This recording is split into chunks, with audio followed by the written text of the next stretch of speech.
because we're going to check out some properties, some land properties here in Burgos, Talipon.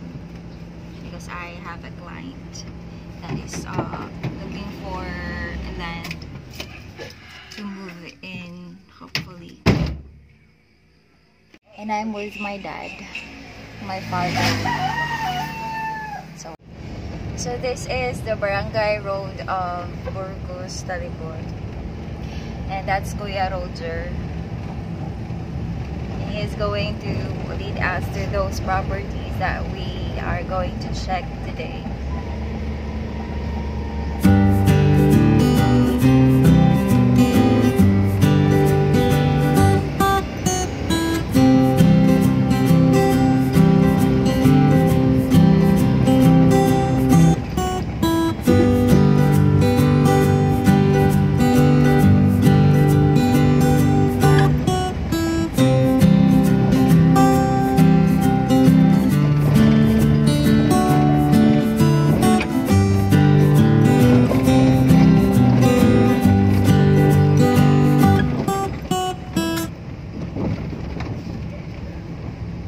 This road is heading to the barangay hall.